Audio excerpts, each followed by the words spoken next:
Hello guys, आपका फिर आज आए एनडी एक्सप्लेन में स्वागत है। सीजन की शुरुआत हैंडसम मैन लीड चेन से होती है, जो एक बहुत मशहूर डायरेक्टर है और अगर वो कुछ करने की ठान ले तो उसे पूरा करने के लिए कुछ भी कर सकता है। चेन को एक प्रोफेसर के बारे में पता चलता है जो लोगों पर एक प्रयोग कर रहा है, जहां वो बहुत कम ताप में जीवित चीज़ों को जीवित रखने की कोशिश करता है। चेन खुद इस प्रयोग में हिस्सा लेना चाहता है, जहां हम उसके साथ फीमेल लीड मीरोन को भी देखते हैं। वो दोनों कुछ कैप्सूल में बंद हो जाती है। उसके बाद चेन का दोस्त कैमरे से शूटिंग शुरू करता है। फिर सीन अतीत में चले जाते हैं, जहां वो हमें मीरोन के बारे में बताते हैं कि वो कैसे एक संघर्षशील परिवार से है और उसका एक मानसिक रूप से विकलांग भाई भी है। अपने भाई की देखभाल करने के लिए वो चेन के शो में हर तरह के स्टंट करती है। दूसरी तरफ चेन को अपने शो के लिए एक पुरस्कार मिलता है। पुरस्कार प्राप्त करने के साथ ही वो अपनी गर्लफ्रेंड को से भी मिलता है और अपनी सगाई की घोषणा करता है। पुरस्कार समारोह के बाद चेन अपनी गर्लफ्रेंड को बताता है कि वो एक प्रयोग में हिस्सा ले रहा है। यहाँ हमें प्रयोग के बारे में थोड़ी और जानकारी मिलती है कि वो 24 घंटे तापमान कैप्सूल में सोएगा, जो जागने के बाद उसका इम्यून सिस्टम बेहतर हो जाएगा। इसके बाद चेन की मुलाकात मीरोन से होती है, जो अपने भाई के लिए चेन की मदद करने के लिए तैयार हो जाती है। सीन फिर से कैप्सूल सीन की तरफ जाता है, जहां हम देखते हैं कि कोई उस पर नज़र रख रहा था और यहाँ प्रोफेसर के फ्लैशबैक से हमें पता चलता है कि किसी ने उनके असिस्टेंट को उनकी आंखों के सामने गोली मार दी और फिर जला दिया। प्रोफेसर चेन के दोस्तों को लैब से बाहर ले जाता है और अपने एक स्टूडेंट को कैप्सूल पर नज़र रखने के लिए कहता है। इसके बाद वो खुद कहीं जाने के लिए तैयार हो जाता है, लेकिन जो शख्स उन सब पर नज़र रख रहा था वो प्रोफेसर की कार का एक्सीडेंट करवा देता है। दूसरी तरफ 24 घंटे बीत जाने के बाद प्रोफेसर का स्टूडेंट अलार्म बजने से परेशान हो जाता है और वो पूरी लैब को नष्ट कर देता है। अगले दिन सबको खबर मिलती है कि प्रोफेसर की मौत हो गई और उसका स्टूडेंट भी गायब हो गया।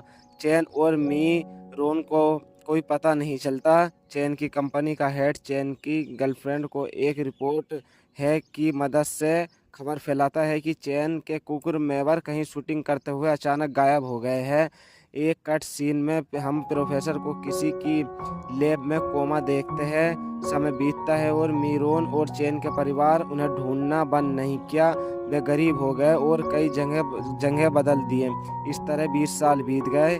यहाँ हम देखते हैं कि कैसे सभी लोग उच्चतम पद पर प्रोन्नत किया गया है। हमें प्रोफेसर के छात्र को भी देखने को मिलता है और खुद एक वैज्ञानिक था।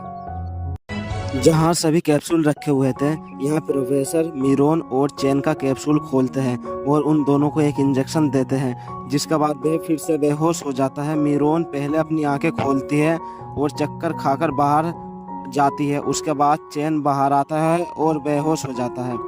उसके आसपास के लोग उसे तुरंत अस्पताल ले जाते हैं। चक्कर की हालत में चेन डॉक्टर को अपने दोस्त का नंबर बताता है। जब चेन के परिवार को उसके बारे में खबर मिलती है तो वे तुरंत अस्पताल भागते हैं। उसे अभी भी इतना छोटा देखकर वे सभी चौंक जाते हैं। चेन भी उनमें से किसी को नहीं पहचानती थी। दूसरी तरफ जब मीरोन को अपना घर खाली मिलता है तो वह सोचती है कि उसके माता पिता उससे नाराज हो सकते हैं, जिसके कारण वे कहीं चले गए हैं। उसका पुराना फ़ोन भी काम करना बंद कर देता है, इसलिए वह पुलिस स्टेशन जाती है। यहाँ वह पुलिस के फ़ोन से अपनी माँ को एक वॉइस मेल भेजती है। 2019 को हर जगह देखने के बाद भी उसे अपनी आंखों पर यकीन नहीं हुआ। चेन तुरंत मीरोन को ढूंढना शुरू कर देती है, क्योंकि उसकी चिंता थी। मीरोन की माँ उसका वॉइस मेल सुनने के बाद रोते हुए उसको बताती है और मीरोन का भाई उसे ढूंढना शुरू कर देता है। मीरोन देखकर चौंक जाती है। यहाँ हमें पता चलता है कि मीरोन के परिवार को पहले से ही एक पत्र के माध्यम से प्रयोग के बारे में पता था, जो किसी और ने नहीं बल्कि प्रोफेसर के छात्र ने भेजा था। उसने उन्हें उसका वेतन भी भेजा था और इसकी मदद से उनकी स्थिति बेहतर हो गई। जब चेन मीरोन को नहीं ढूंढ पाता तो वह फिर से लैब में जाता है, जहां उसकी मुलाकात प्रोफेसर के छात्र से होती है, जो उसे बताता है कि प्रोफेसर 20 साल से कोमा में है। प्रोफेसर को छुपाए रखने का कारण यह था कि कोई उसे मारने की कोशिश कर रहा था। इसके बाद चैन अपनी प्रेमिका से मिलता है। पहले तो वह उसे पहचान नहीं पाता, लेकिन फिर उसकी प्रेमिका उसे डांटती है और रोते हुए वहां से चली जाती है। घर पर थोड़ा आराम करने के बाद मीरोन सीधे चैन की कंपनी में जाती है, जहां वह चैन को देखती है और उसे थप्पड़ मारती है। चैन उसे अपने ऑफिस रूम में ले जाता है, जहां मीरोन चैन पर सारा दोष मढ़ती है। चैन उसे अपने ऑफिस में ले जाता है कि उन्हें कैसे मिलाकर इन सब का सामना करना होगा। मीरोन इस बात से सहमत हो जाती है। चैन फिर से अपनी पुरानी कंपनी में जाता है और कंपनी स्थिति वापस मांगता है। चैन के सीनियर्स प्रयोग की घटना के सबके सामने आने से डरे हुए थे, क्योंकि उन्होंने इसे छिपाया था और सभी से झूठ बोला था। इसलिए वे चैन को उसकी स्थिति वापस दे देते हैं। प्रोफेसर को होश आता। चैन की गर्लफ्रेंड उसे लंच पर बुलाती है, जहां आखिरकार वे फिर से बात करना शुरू करते हैं। दूसरी तरफ मीरोन का भाई जो बड़ा हो गया था, उसकी अच्छी देखभाल करता है। यहाँ हमें यह भी पता चलता है कि चैन और मीरोन के शरीर का तापमान सामान्य लोगों की तुलना में काफ़ी कम था। चैन को प्रोफेसर की चिंता होने लगती है, इसलिए वह उसके बारे में जांच शुरू करता है। उसका एक जासूस से कुछ रिपोर्ट मिलती है जो उसे चौंका देती है। हमें बाद में पता चलेगा कि रिपोर्ट में क्या लिखा था। एक कट सीन में हमें एक लड़की दिखाया गया है जो अपने असिस्टेंट के साथ प्रोफेसर को मारने की बात कर रहा था। फिर हमें मीरोन दिखाया जाता है, जिसे उसकी उम्र के कारण कहीं भी नौकरी नहीं मिल पाती है, और एक लड़का भी उसे यूनिवर्सिटी में पसंद करने लगता है। चैन की जांच रिपोर्ट से पता चलता है कि उसे लापता होने का मामला जानबूझ सभी से छुपाया गया था। चैन मीरोन को पहले 3 महीने के लिए कंपनी में इंटरव्यू के तौर पर रखता है, ताकि किसी को उस पर शक न हो। दोनों बातें कर रहे थे और यहीं पर यह बात सामने आती है कि कैसे उन दोनों को अक्सर बहुत गर्मी लगती थी। चैन मीरोन को बताता है कि उन्हें उच्च तापमान उनके लिए खतरनाक था। दोनों एक दूसरे को ख्याल रखने की बात कहकर चले जाते थे। बाद में एक रहस्य खुलता है जिसका नाम सेओ है, जो एक ऐसे लड़के का जुड़वा भाई था जिसे प्रोफेसर ने अपने एक कैप्सूल में बंद कर रखा था।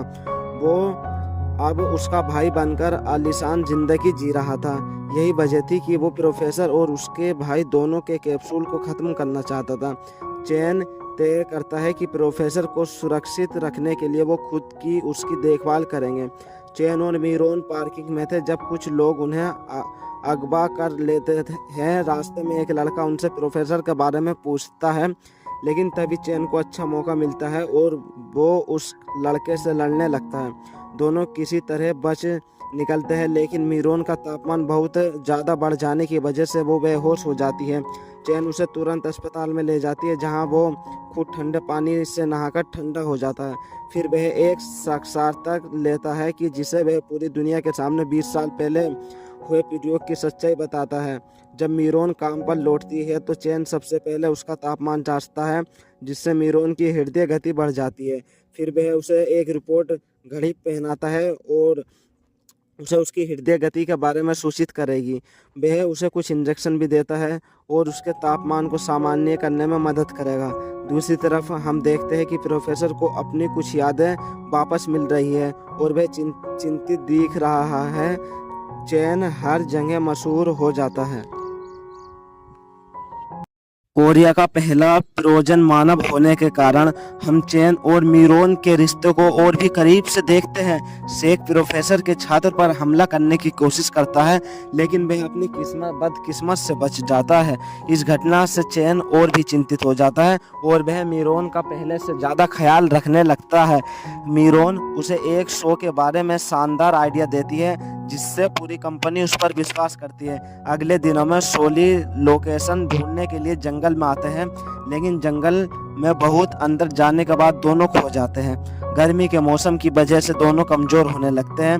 मीरोन अपना इंजेक्शन लाना भूल जाती है और वह तुरंत बेहोश हो जाती है। यह देखकर चैन उसे अपना इंजेक्शन देता है और खुद भी बेहोश हो जाता है। होश में आने के बाद मीरोन चैन को हिलाते हुए रोने लगती है। अचानक बारिश होने लगती है जिससे चैन का तापमान अपने आप सामान्य होने लगता है। चैन के शौक में आते ही मीरोन उससे घूमती है और फिर से उसकी बाहों में गिरकर बेहोश हो जाती है।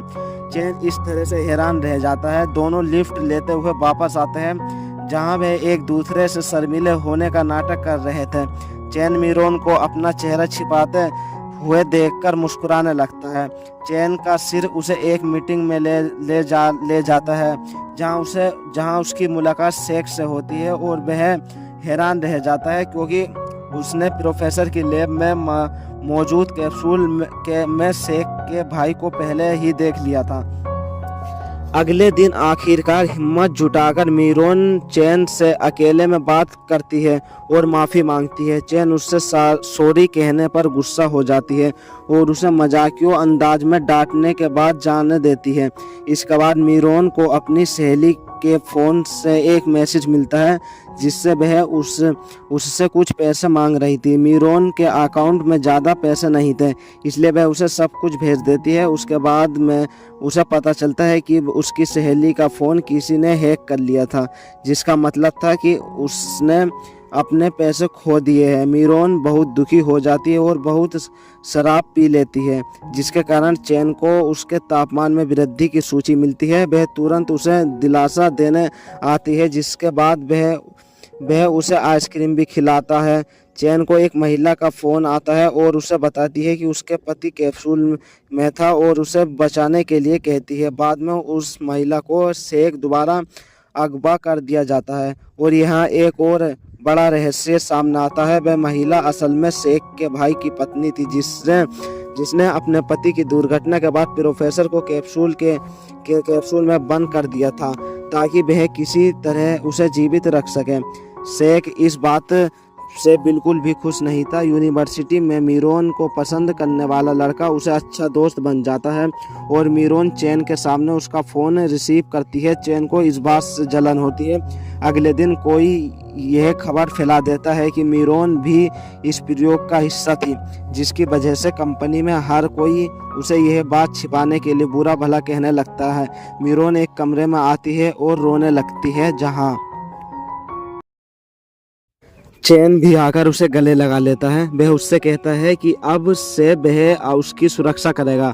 यह सुनकर मीरोन आखिरकार मुस्कुराती है जिसके बाद चैन सबके सामने उसकी 20 साल पहले दिखाई गई हिम्मत की तारीफ करता है। मीरोन उसकी तारीफों से आत्मविश्वास हासिल करती है और सोशल मीडिया पर एक बेहद भावुक संदेश पोस्ट करती है जिससे वह सारी सच्चाई बताती है। आखिर में हर कोई उसे पसंद करने लगता है। तब चैन को पता चलता है कि जिस महिला ने उसे फ़ोन किया था वह मर चुकी है। वह अपनी कंपनी की मदद से इस खबर को वायरल कर देता है। मीरोन को फ्लू हो जाता है और चैन उसकी देखभाल करने लगता है। यहाँ वह भी उसे किस करना चाहता था लेकिन बुखार बढ़ने के डर से वह खुद को रोक लेता है। प्रोफेसर को सब कुछ याद आ जाता है लेकिन ठीक उसी समय सेओन उसका अपहरण कर लेती है जहां वह उसे अपना चेहरा दिखाए बिना कैप्सूल नष्ट करने की धमकी देता है और फिर उसे जाने देता है। चैन मीरोन के साथ एक शो की शूटिंग के लिए होटल आता है जहां उसे प्रोफेसर की यादों में वापस आने की खबर मिलती है। वह मीरोन को कमरे में रहने के लिए कहता है और तुरंत लैब में आ जाता है। वह प्रोफेसर को कैप्सूल नष्ट करने से रोकता है। वह रोते हुए प्रोफेसर से उसे मीरोन को फिर से सामान्य बनाने का अनुरोध करता है जिसके बाद सीन कट जाता है। कोई मीरोन के कमरे का दरवाज़ा खटखटाता है जिससे खोलने पर उसे चैन मिलता है जो कमरे के अंदर आते ही उसे चूम लेता है। चूमने के बाद वह मीरोन से कहता है कि उन्हें फिर से सामान्य होने के लिए बस थोड़ा और इंतज़ार करना होगा और फिर वे साथ हो सकते हैं। दोनों ऑफिस में चुपके से डेटिंग शुरू कर देते हैं। चैन ही एक्स जो उसे बिल्कुल भी छेड़ने को तैयार नहीं थी सियोन से मिलती है और उसे डील करती है कि वह मीरोन को फिर से कैप्सूल में बंद कर देगा। बदले में वह उसे लैब का पता बताती है। मीरोन चैन को डेट पर ले जाती है जहां वह अपने भाई से उसका परिचय कराती है। यहाँ चैन वादा करता है कि वह उसके साथ साथ उसके भाई का भी ख्याल रखेगा। सियोन अपने साथियों के साथ लैब में जाता है जहां प्रोफेसर जी भी मौजूद थे। वह अपने भाई कैप्सूल ढूंढने की कोशिश करता है जो बहुत मौजूद नहीं था और गुस्से में वह प्रोफेसर को अपने साथ ले जाता है। दूसरी तरफ हम देखते हैं कि सियोन का भाई अस्पताल में भर्ती है। चेन को मीरोन से कॉल पर खुशी खुशी बात करते हुए देखा गया था, लेकिन अचानक उसकी तबीयत खराब हो जाती है और वह उसी सड़क पर बेहोश हो जाता है। उसे तुरंत अस्पताल ले जाया जाता है, जहां प्रोफेसर के छात्रों को पता चलता है कि शरीर में कुछ बदलाव हो रहे हैं। प्रयोग किए गए लोगों में से वह चेन को एक मारक देता है जो केवल कुछ घंटों तक काम करेगा। मीरोन भी वहां आता है और उन दोनों को सतर्क रहने के लिए कहता है, जिसके बाद वह उनके लिए इलाज बनाना शुरू करता है। चेन को प्रोफेसर के लापता होने की खबर मिलती है, जिस पर वह शोक के भाई को ठीक करने पर ध्यान केंद्रित करना शुरू कर देता है। प्रोफेसर का छात्र उसके लिए इलाज बनाता है और दोनों अपना इंजेक्शन एक साथ लगाते हैं। धीरे धीरे दोनों की सेहत बेहतर होने लगती है। चेन का शो भी सफलतापूर्वक लॉन्च हो जाता है, जिसमें वह 20 साल तक एक क्लिप चलाता है। इसकी मदद से चेन सबके सामने शो का असली चेहरा दिखाता है, क्योंकि उन क्लिपों में शोक के भाई का बयान भी शामिल था, जिससे उसे बेहोश से होश आ जाता है। यह हमें पता चलता है कि यह सब चेन की योजनाबद्ध किया जाता है, जो मुस्कुराता हुआ दिखाई देता है। शोक गिरफ्तार हो जाता है और उसका भाई को कंपनी में उसका पद वापस मिल जाता है। चेन कंपनी से इस्तीफा दे देता है और अपना खुद का यूट्यूब चैनल खोलने का फैसला करता है, और साथ ही वह मीरोन के घर में ऊपर खाली हिस्से में शिफ्ट हो जाता है। मीरोन और चेन खुशी खुशी अपनी डेटिंग लाइफ का आनंद लेना शुरू कर देते हैं, जहां उन्हें सावधान भी रहना पड़ता है, क्योंकि वे अभी तक पूरी तरह से ठीक नहीं हुए थे। दोनों अपने रिश्ते के बारे में भी सबको बताते हैं। चेन प्रोफेसर से मिलता है, जहां वह उसे इलाज की दूसरी खुराक पहले उस पर आजमाने के लिए कहता है, क्योंकि वह मीरोन को किसी भी तरह के जोखिम में नहीं डालना चाहता था। प्रोफेसर भी उसके अनुरोध को स्वीकार कर लेता है, जहां इलाज की दूसरी खुराक तैयार होने के बाद चेन को इंजेक्शन लगाया जाता है, लेकिन वह अचानक उसके शरीर में कुछ बुरी प्रतिक्रिया होने लगती है।